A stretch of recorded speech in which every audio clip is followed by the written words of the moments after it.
नितिन, खेल अभी खत्म नहीं हुआ है। नावेद और उसके साथी जब तक हमारे हाथ नहीं लगते ना, तब तक इस खेल पर पर्दा नहीं गिरेगा।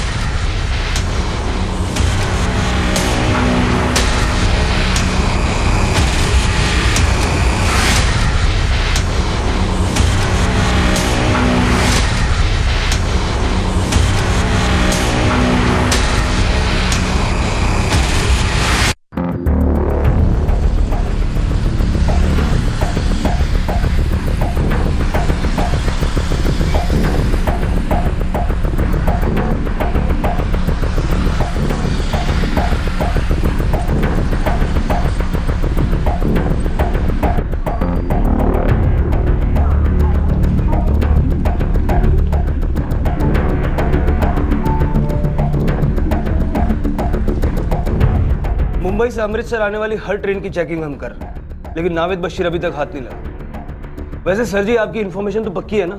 कहीं ऐसा ना हो कि वो कहीं और छुप के बैठा हो। सोडी साहब, ऐसे होने के चांसेस बहुत कम हैं, क्योंकि बहुत ठुकाई के बाद नावेद के साथी साहिर ने अपना मुंह खोला है। हमारी सर्चिंग तो चल ही रही है, जैसे ही कुछ पता लगेगा मैं आपको फौरन खबर करूंगा।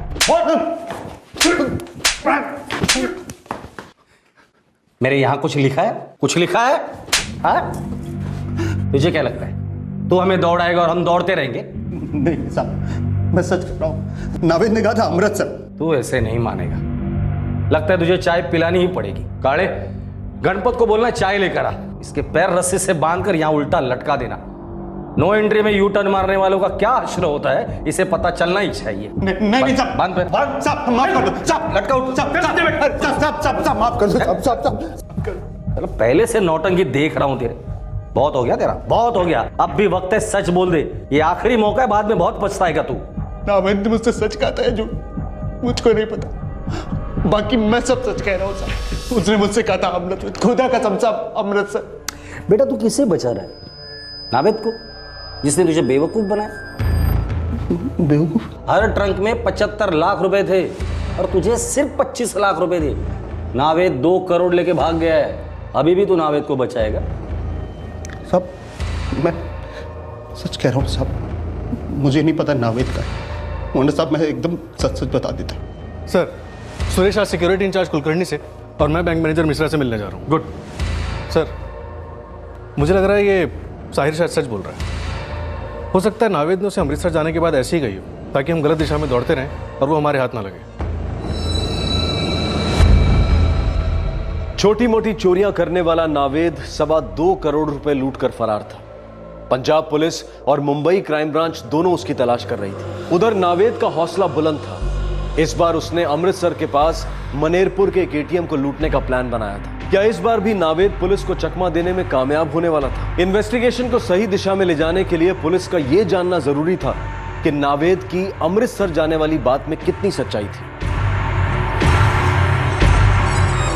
नावेद करीब 1 साल तक पंजाब में था साहब। वहां पर वो अलग अलग जगहों पे काम किया करता था, कभी पटियाला, कभी लुधियाना, कभी अमृतसर। अमृतसर में कहाँ रहता था, कहाँ काम करता था? कहाँ काम करता था ये तो नहीं पता साहब, लेकिन रहता किसी गुरुद्वारे में था। सोडी साहब, ये नावेद पहले अमृतसर में काम करता था, तब वो किसी गुरुद्वारे में रहता था। अब ये फिर से अमृतसर आया है, तो हो सकता है कि वो उसी गुरुद्वारे में पनाह लेने की कोशिश करे। देखिए, मैं जानता हूँ ये काम थोड़ा मुश्किल है, मुश्किल की कोई बात नहीं है सर, अमृतसर के सारे गुरुद्वारों में पूछताछ करेंगे। मैं अपने सारे खबरियों को काम पे लगा देता हूँ। इस नावेद ने अगर जेवर चोरी किए होते तो उसे बेचते वक्त पकड़े जाने के चांसेस थे, पर ऐसा नहीं हुआ है। अंडरग्राउंड रहने के लिए उसके पास काफी सारा कैश है। समझ रहा हूँ सर। वो पहले अमृतसर आ चुका है, तो हो सकता है कि अपने पुराने पंटर को कांटेक्ट करने की वो कोशिश करेगा। तो अमृतसर में जितने भी चोर उचक के छुपने की जगह है, आपके आदमी वहां तैनात कर दीजिए। आप टेंशन ना ले सर, मैं पूरा बंदोबस्त करूंगा। जानता हूँ सर, जब भी कोई सिक्योरिटी गार्ड ऐसी हरकत करता है तो सिक्योरिटी एजेंसी पे भी उंगलियां उठती हैं। सब लोग यही सोचते हैं कि हम भी इसमें मिले हुए हैं। क्या भी मिले हुए हैं? नहीं सर, ऐसा नहीं। इस केस की वजह से हमारी सिक्योरिटी एजेंसी का नाम बहुत खराब हुआ है और एज मैनेजर मेरा भी नाम खराब। अपना नाम बचाने के चक्कर में कहीं आपने नावेद को मोहरा तो नहीं बनाया? मैं भला ऐसा क्यों करूंगा? इतने सालों से ये बिजनेस मैनेज करता हूँ और इससे भी बड़ी रकम कई बार सेफली एटीएम में डिपॉजिट करवाई है। ये नावेद का बैकग्राउंड चेक करने में गलती हो गई। गलती तो हुई आपसे? हाँ सर, और उसी वजह से हमारी एजेंसी का नाम भी बहुत खराब हुआ। बैंक ने केस करने की धमकी दी है। बाकी क्लाइंट्स हमारी सिक्योरिटी पे सवाल उठा रहे हैं। ये नावेद का पकड़ा जाना हमारे लिए भी उतना ही जरूरी है सर। बैंक से कब और कितना कैश ट्रांसफर होता है उसकी सारी एंट्रीज एक रजिस्टर में होती है। ये काम मैं खुद करता हूँ और इसके बाद ये रजिस्टर कैश मैनेजर के पास जाता है। नावेद को कैसे पता चला उस दिन हर ट्रंक में कितना पैसा है? आपने उसे बताया? मैं क्यों बताऊंगा सर? हाँ, मैंने सतीश को बताया था क्योंकि एटीएम पहुंचने के बाद वो लॉक खोलकर वो सारा कैश उसे ही डिपॉजिट करना होता है। लेकिन नावेद को भी पता था कि ट्रंक में कितना पैसा है। कोई तो था जिसने उसे ये बात बताई थी। आपके अलावा ये बात और कौन कौन जानता था? मुझे, कैश मैनेजर और कस्टोडियन। मतलब सतीश और फैयाज? जी।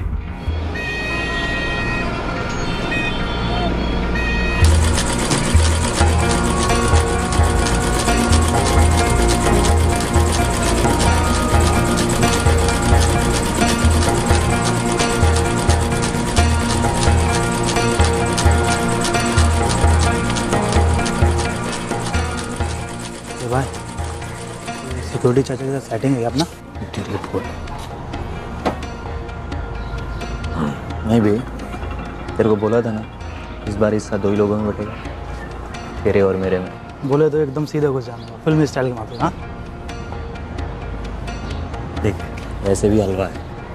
और सुन, यहाँ दोपहर को कोई नहीं आता जाता, ये सब दुकानें बंद ही रहती। यूँ समझ ले कर्फ्यू लगा रहता है। लेकिन भाई को सेफ्टी तो मांगता है ना। सिक्योरिटी चाचा को देख, राइफल है उसके पास। और भी कोई आया तो क्या करेगा तू? ये तो टेंशन मत ले, देख अपन पूरी तैयारी के साथ आएंगे। चचा समझा तो ठीक, नहीं तो चचा और मसीह दोनों को। परसों सोमवार उसी दिन बोलेंगे था। तब तक वो सामान का भी बंदोबस्त हो जाएगा। वैसे भी भाई मंडे अपन लोग के लिए बहुत लकी है। वो मुंबई बैंक का गाड़ी अपन लोग ने मंडे के तो लूटा था।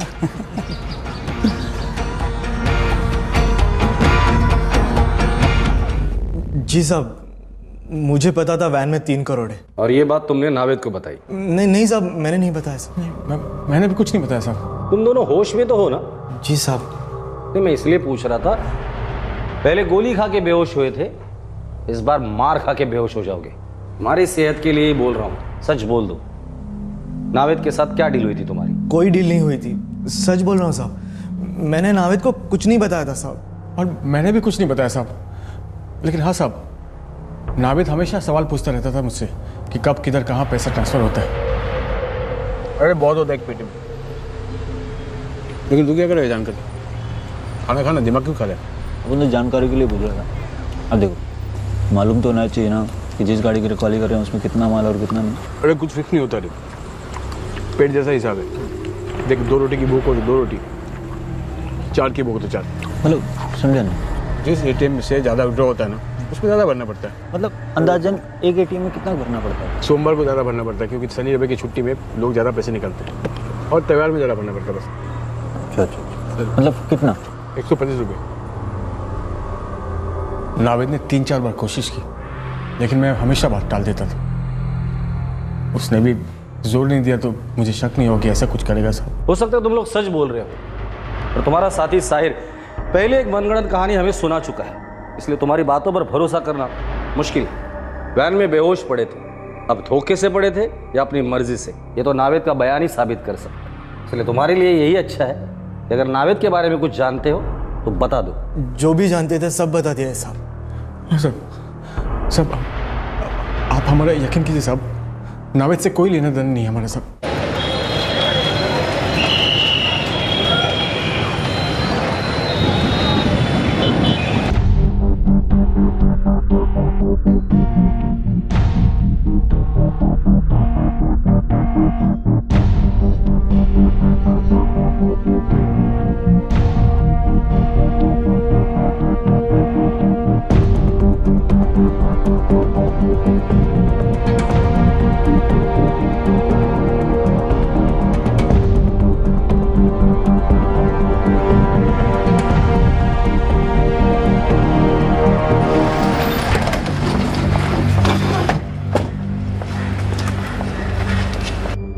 कोई साल भर पहले की बात है।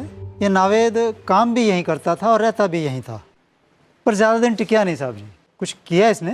दिन दहाड़े मुंबई से डकैती करके भागा ही। अगर ये नावेद फिर से यहाँ आए या आपको कोई भी खबर मिले तो हमें फ़ौरन बताइए। जी ज़रूर जी। पटवर्धन साहब, जिस गुरुद्वारे में नावेद रहता था उसका हमने पता लगा लिया। लेकिन नावेद की अभी तक कोई खबर नहीं मिली। सोडी साहब, आप तलाश जारी रखिए। वैसे हमने राजस्थान और गुजरात पुलिस से भी बात की है, मुझे यकीन है कहीं ना कहीं से तो कोई खबर आ ही जाएगी। सर, नावेद का फोन अभी भी स्विच ऑफ जा रहा है, उसके बारे में कुछ भी पता नहीं चल रहा। लूट होने के चंद घंटों में हमने पता लगा लिया था कि नावेद ने किस तरह प्लान को अंजाम दिया, और आज 3 दिन हो गए, केस वहीं का वही है। इस नावेद के बारे में कोई सुराग हाथ नहीं लग रहा है। पुलिस को बस इतनी ही जानकारी थी कि नावेद अमृतसर जाने वाला था, लेकिन अमृतसर में कहां यह नहीं पता था। यहां तक कि नावेद अमृतसर में है, इस बात को लेकर भी पुलिस पूरी तरह से श्योर नहीं थी। दूसरी ओर नावेद अमृतसर में ही था और अपने अगले शिकार पर घात लगाए बैठा था। 2 चाहिए। कितने राउंड वाली? मैगजीन वाली मिलेगी क्या? मिलेगी ना, पर एक का 15,000 लगेगा। हाँ ठीक है, चलेगा। कहाँ पहुँचाना है? कितना हुआ? 700। एक हथौड़ा भी देना वहाँ।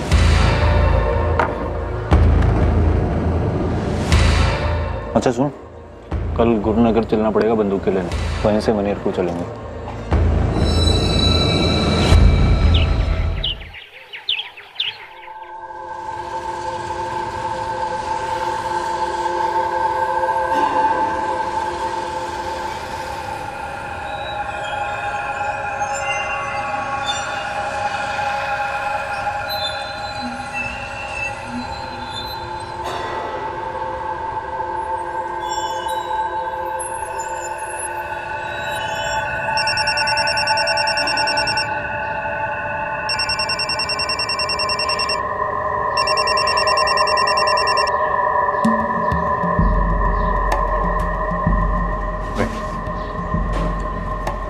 लेगा? पहले लूंगा पूरे 30,000। ले माल तो दिखा।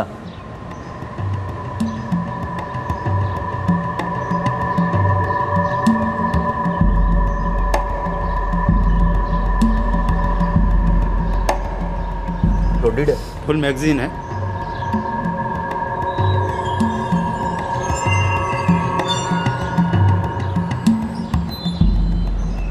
नोट तो असली है ना? फिक्र मत कर, बैंक से निकाले हुए हैं। चल ठीक है।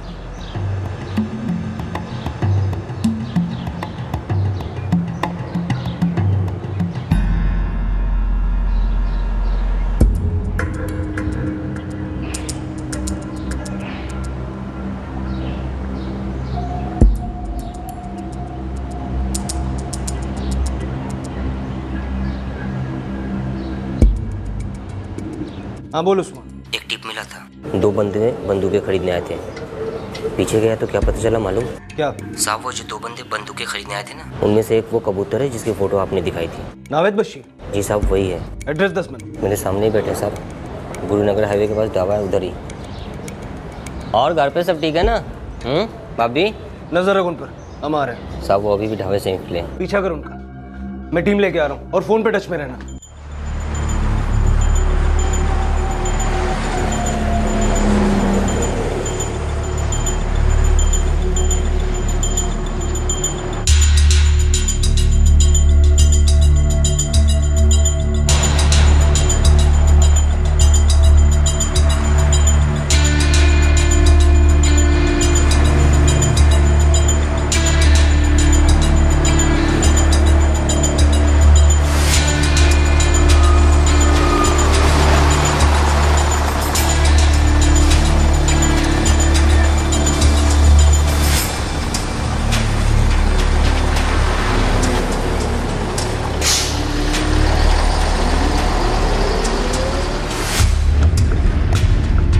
कहाँ है तुम?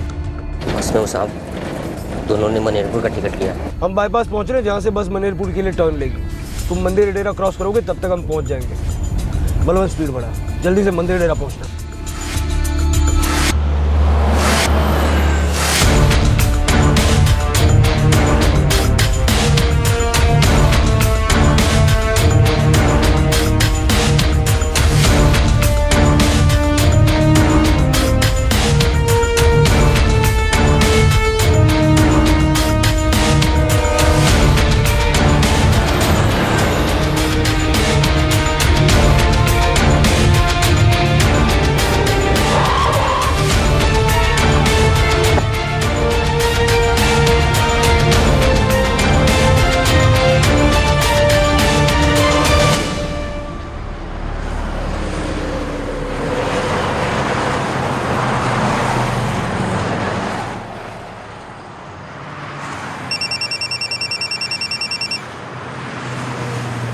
कहाँ पहुंचे? साहब मंडी डेरा अभी क्रॉस किया। कौन सी बस में? प्राइवेट है, सानी ट्रेवल्स की। आने दो, हम भी तैयार हैं।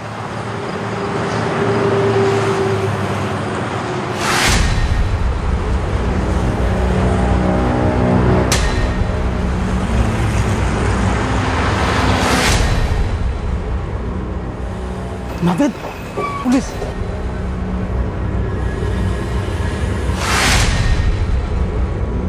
किसी और को धरने आई होगी। यार क्या मालूम हम लोग को धरने आई हो तो। तेरा तो फोटो भी रहेगा ना इन लोग के पास। कितना बड़ा कांड किया था, बात तो सारे में फैल गई होगी ना। ये पनौती मत बन, चुप है।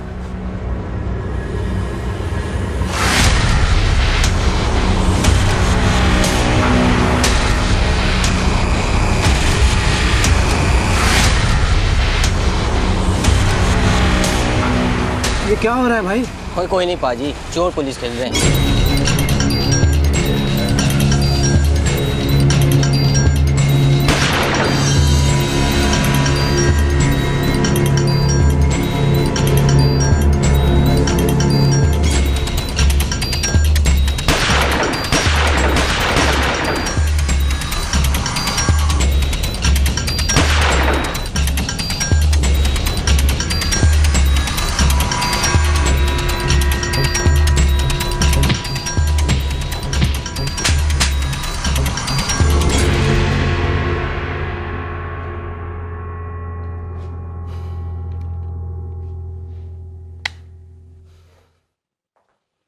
तो एक और लूट की तैयारी हो रही थी। फिक्र मत करो, तुम्हारे औजार बेकार नहीं जाएंगे, तुम्हारी मरम्मत के काम आएंगे। मुंबई के वैन से जो पैसा लूटा था, कहाँ?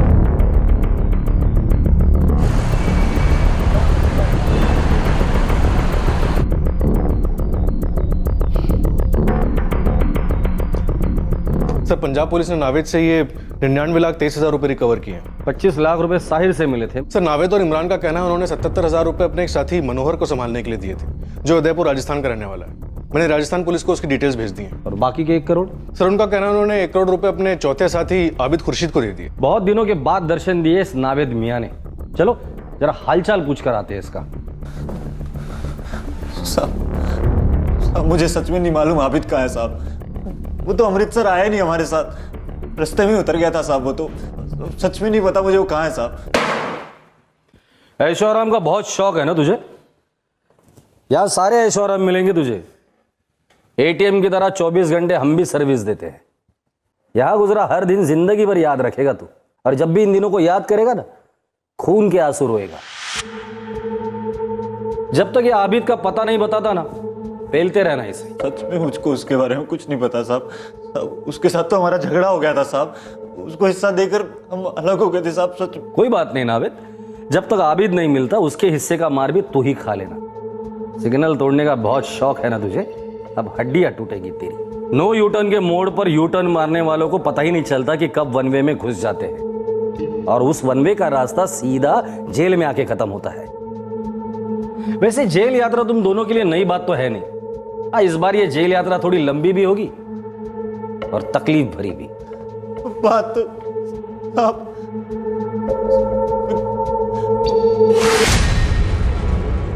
नावेद के बयान से साबित हो गया कि सतीश और फयाज का इस रॉबरी में कोई हाथ नहीं था। साहिर के स्टेटमेंट से यह बात भी साफ हो गई कि उसके दोस्त सिक्योरिटी गार्ड विमल यादव को कोई अंदाजा नहीं था कि साहिर के दिए बैग में क्या था। सतीश, फयाज और विमल, इन तीनों को फौरन रिहा कर दिया गया।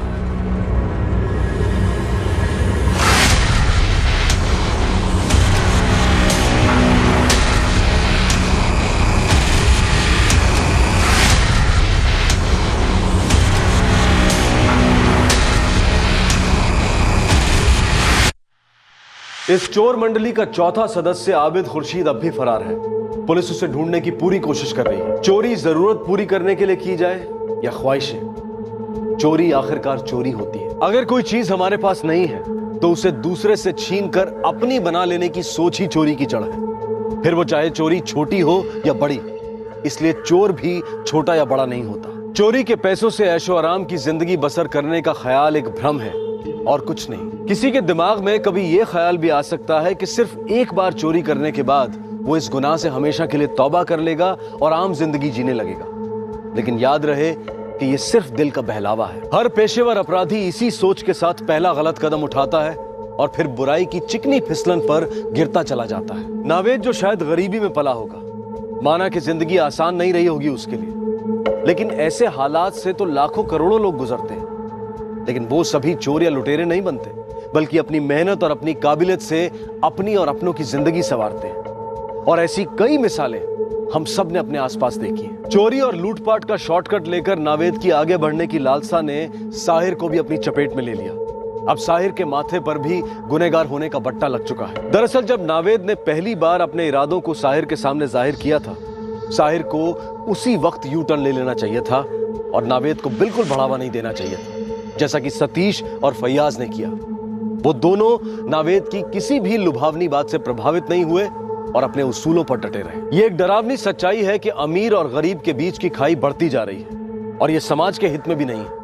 लेकिन इसका मतलब ये नहीं है कि चोरी और लूटपाट को अमीर बनने का जरिया बना लिया जाए, क्योंकि चोरी करके कोई अमीर नहीं बनता, सिर्फ मुजरिम बनता है। नावेद, इमरान और साहिर को आईपीसी की धारा 395 के तहत डकैती के लिए, धारा 34 के तहत एक ही मंशा से कार्य करने के लिए और धारा 328 के तहत अपराध के इरादे से जहर आदि के माध्यम से नुकसान पहुंचाने के चार्जेस लगाए गए हैं। और आइए अब देखते हैं हमारा आज का दूसरा केस। रईसों की रईसी, बेशुमार पैसा और उनके जीने का अंदाज, ये सब किसी को लुभा रहा था। कोई था जो दिल्ली के एक अमीर घर पर नजरें गाड़े बैठा था। यहां भी किसी की नीयत फिसली और अंजाम में किसी ने अपनी जान गंवाई।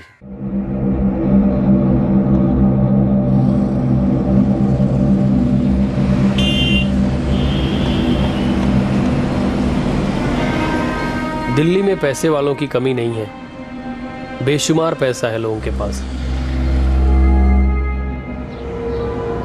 खजाने की कौन सी खान है इनके पास, न जाने कहां से आता है इतना पैसा।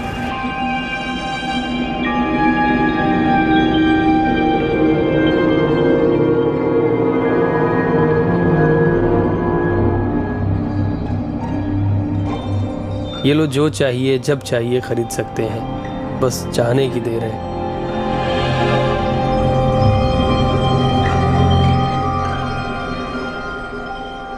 हरी, हरी।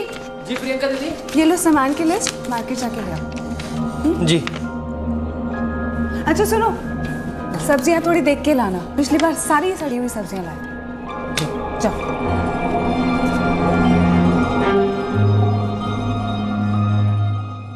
इनके बच्चे भी बचपन से उंगलियों पे दुनिया घुमाते हैं, कीमती खिलौनों से खेलते हैं, जिसे हम जैसा खरीदना तो दूर, छूने की भी नहीं सोच सकते।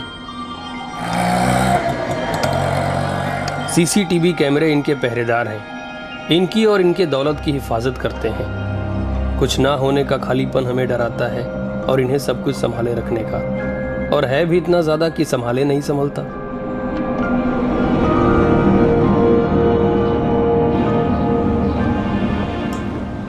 दूध, दाल, सब्जी के भाव कितने ही बढ़ जाएं, इन्हें कोई फर्क नहीं पड़ता। महंगाई आसमान छू रही है, पर इन अमीरों को नहीं छू पाती। ये अपनी हर ख्वाहिश को खरीदने का दम रखते हैं, और हम किसी के दिलो दिमाग में किसी दूसरे की दौलत, किसी दूसरे की शानो शौकत घर कर गई थी। अगर साफ शब्दों में कहें तो वो उस दौलत को अपना बनाना चाहता था, उसे चुरा लेना चाहता था। बाबूजी, जितना पैसा कमाते हैं सब आप ही को तो भेज देते हैं। हम तुम्हारी बात समझ रहे हैं बेटा, पर तुम ही बताओ हम क्या करें। जानवी के लिए लड़का बहुत अच्छा मिला है, लोग भी बहुत अच्छे हैं, बिना दहेज के शादी को तैयार हो गए। पर तुम तो जानते हो ना बेटा, बाकी का खर्चा तो लड़की वालों को ही करना पड़ता ना शादी के लिए। अरे बाबूजी, अब आप लोगों के सुख सुविधा के लिए तो दिल्ली में आ बसे हैं। साल भर से काम कर रहे हैं, कोई दिन छुट्टी भी नहीं लिए। सारा तनख्वाह, दिवाली का बोनस सब तो भेज दिए हैं। अब आप ही बताइए, और पैसा कहाँ से ले आए हम? तू अपनी मालकिन से बात करना। साल भर हो गया तुझे काम करते हुए उनके पास, बोल ना उनको तनख्वाह बढ़ाने को, और नहीं तो कम से कम उधारी पर देते बिना ब्याज के शादी के लिए। क्या फर्क पड़ेगा, बड़े लोग हैं वो। बड़े लोग तो हैं बाबूजी, पर किसी की मदद करने के लिए जेब नहीं दिल बड़ा होना चाहिए। और यहाँ तो सब्जी फल खरीदने जाते हैं तो 1-1 रुपए का हिसाब लेता है लोग। बाबूजी, हमको नहीं लगता वो लोग मानेंगे। एक बार तो उन लोगों से पूछ कर तो देख, क्या पता हाँ ही कर दे। और तू कह भी तो रहा था तेरे काम से वो लोग बहुत खुश हैं। हाँ बाबूजी। कोशिश तो कर। देख मुश्किल की घड़ी है इसलिए तुझ पे जोर दे रहे हैं। रखते हैं।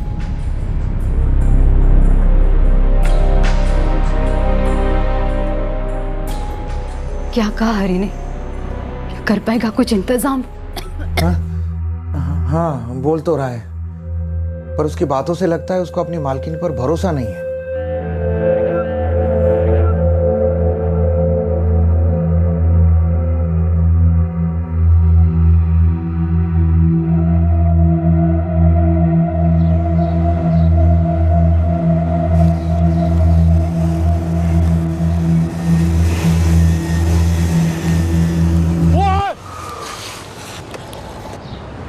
देख के नहीं चल सकता क्या? नींद में है क्या?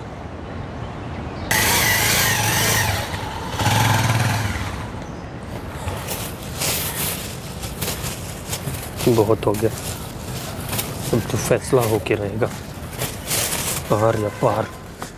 हरी ने अपने मन में कुछ ठान लिया था। उसे पैसों की सख्त जरूरत थी और उसकी ये जरूरत उसके मालिक और मालकिन ही पूरी कर सकते थे। वही हरी की पहली और आखिरी उम्मीद थी। पर क्या यह उम्मीद पूरी होने वाली थी?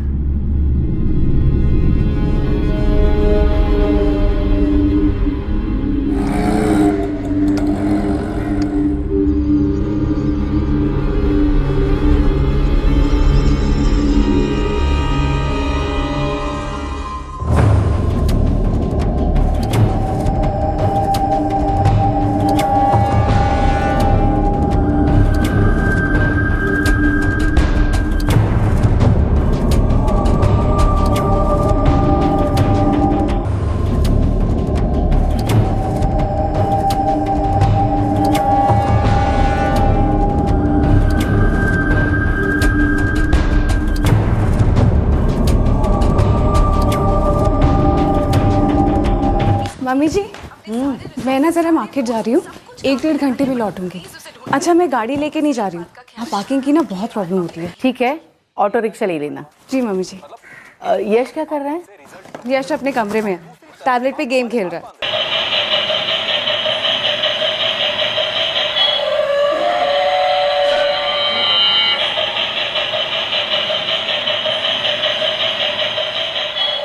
यश बेटा, चलो कुछ खाते हैं।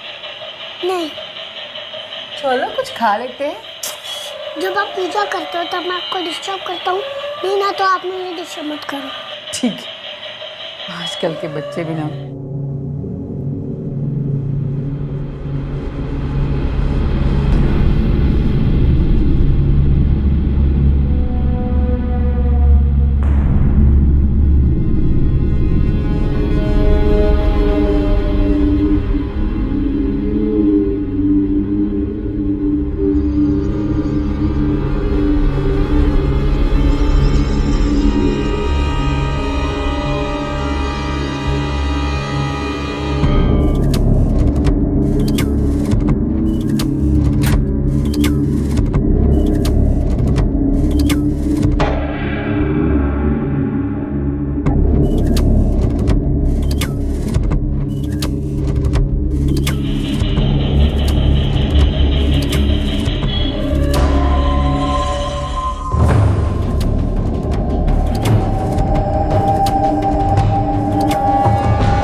प्रियंका भाभी आप घबराइए मत, मैं अभी निकल रहा हूँ। इसका फोन था जय? वहाँ प्रियंका भाभी का फोन था। वो कह रही थी कि कोई घर में घुस आया है और लक्ष्मी मासी का बहुत खून बह गया, वो घायल पड़ी हुई हैं।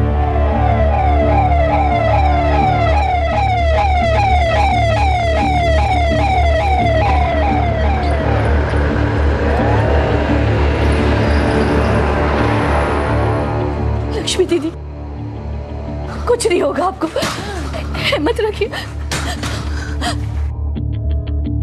यमिनी, कैसे हुआ ये सब? पता नहीं जीजा जी, प्रियंका बता रही थी जब वो बाजार से लौटी तो दीदी जमीन पर लहूलुहान पड़ी थी। लक्ष्मी, लक्ष्मी तुम ठीक तो हो ना? लक्ष्मी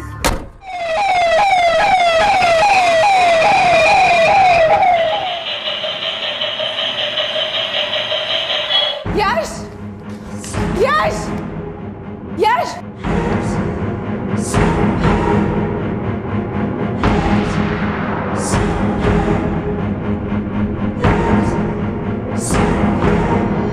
यश,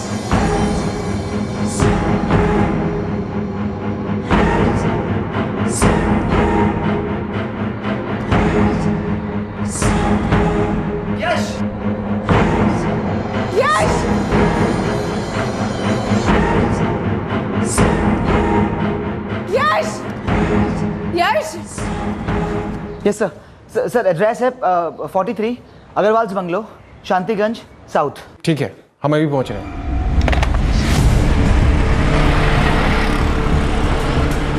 सक्सेना, फॉरेंसिक टीम को साइट पर बुलाओ। लक्ष्मी, हिम्मत रख, हम बहुत जल्द अस्पताल पहुंच जाएंगे। हिम्मत रख लक्ष्मी। यश,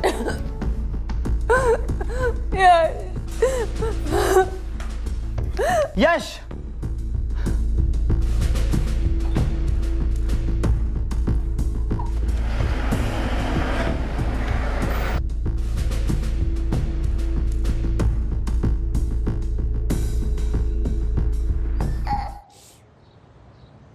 यश, यश, ओ बच्चा, आइए। प्रियंका भाभी, यश मिल गया। भाभी, यश, यश मिल गया। यश, यश,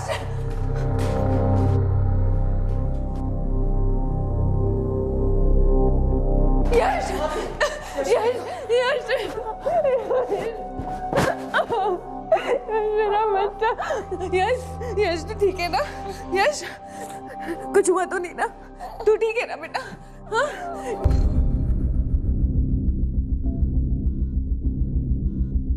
सर उनका नाम लक्ष्मी अग्रवाल है, वो मेरी मासी है, मेरी माँ की बड़ी बहन। सर वो बहुत बुरी तरीके से घायल हो गई थी, लेकिन उनकी सांसें चल रही थी।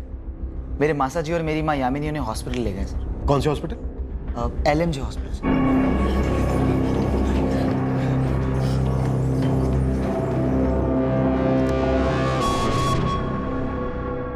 सर हम भी इसी एरिया में रहते हैं, इसी लाइन में आगे गोयल्स हाउस। जैसे ही प्रियंका भाभी का फोन आया, मैं और माँ फौरन चले आए।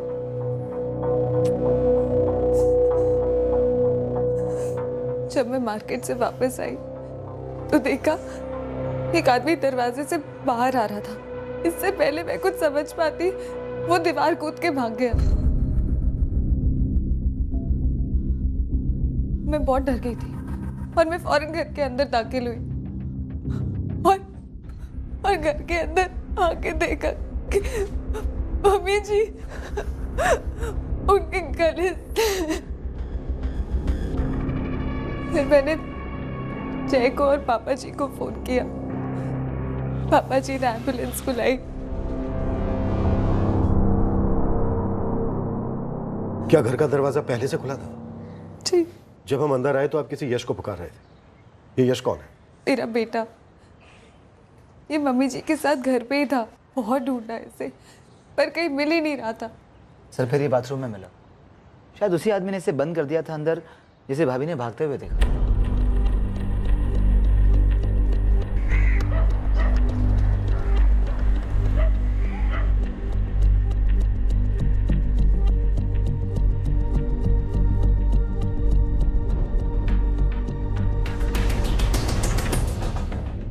सर फोर्सली एंट्री की है, ऐसे तो कोई निशान नहीं मिले। लक्ष्मी जी की बॉडी यहाँ मिली हॉल में।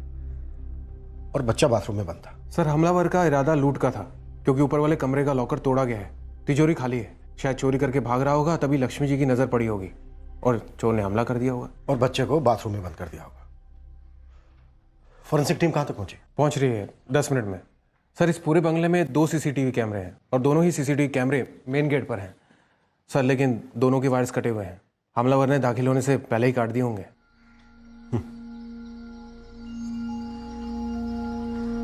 सक्सेना, मुझे लगता है बच्चे ने हमलावर को देखा है। सर मैं बात करके देखूं? अभी नहीं, बच्चा काफी सहमा हुआ है, इस वक्त बात करना बच्चे के लिए ठीक नहीं होगा। ठीक है सर। सक्सेना, बड़े ताज्जुब की बात है, इतना बड़ा बंगला है, ना कोई सिक्योरिटी गार्ड है और ना ही कोई नौकर चाकर। इस एरिया में इससे पहले कभी कोई चोरी की छोटी सी भी वारदात नहीं हुई, इसलिए पापा जी और हमने कभी कोई सिक्योरिटी गार्ड रखना ज़रूरी नहीं समझा। सोचा जो कुछ CCTV कैमरास हैं वही काफ़ी है। जिसके वायर्स चोर ने घर में दाखिल होने से पहले ही काट दिए। वैसे CCTV का फुटेज कहाँ स्टोर होता है?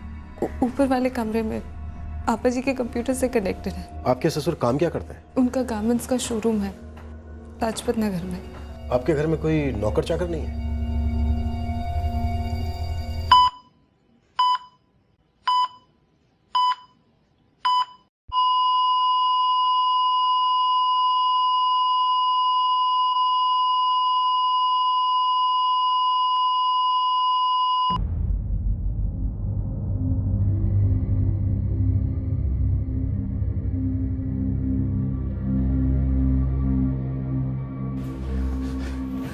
लक्ष्मी ठीक है ना डॉक्टर साहब?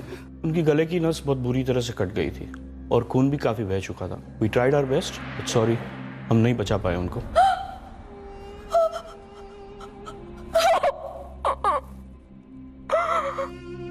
एक नौकर था, हरी नाम था उसका। था मतलब? 3 दिन पहले उसने काम छोड़ दिया। भाभी, भाभी लक्ष्मी मासी नहीं रही। क्या? अभी माँ का हॉस्पिटल से फोन आया था।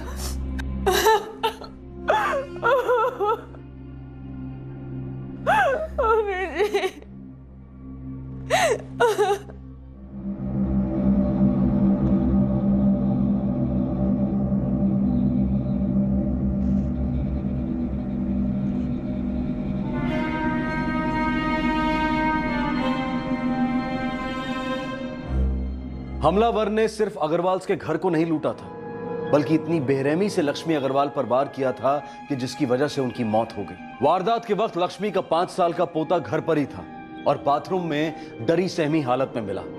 यह मुमकिन था कि यश ने शायद हमलावर को देख लिया था। प्रियंका के मुताबिक घर का नौकर हरी लूट और मर्डर के महज 3 दिन पहले काम छोड़कर चला गया था। क्या हरी के पास कोई वजह थी अपनी मालकिन की हत्या करने की? क्या लक्ष्मी और उसके परिवार को पहले से कोई अंदेशा था कि उनके आसपास कोई खतरा मंडरा रहा है? क्या यश का बयान पुलिस को कातिल तक पहुंचाने में मददगार होने वाला था, या फिर अपेक्षा से विपरीत किसी और ही जरिए से इस जुर्म को अंजाम देने वाले शख्स का पर्दाफाश होने वाला था? हमलावर ने CCTV के वायर्स काट दिए थे ताकि उसकी पहचान छुपी रहे, लेकिन उसकी यही कोशिश कहीं उसके मंसूबे पर पानी तो नहीं फेरने वाली थी? इन सभी सवालों के जवाब हम आपको देंगे कल रात 11 बजे इस केस के दूसरे और आखिरी भाग में। आपसे फिर मुलाकात होगी, तब तक सतर्क रहें, सुरक्षित रहें और देखते रहें क्राइम पेट्रोल सतर्क। सबक एक को, सीख हम सबको। जय Hind. For more updates, subscribe to our channel, click the show links and enjoy watching the videos.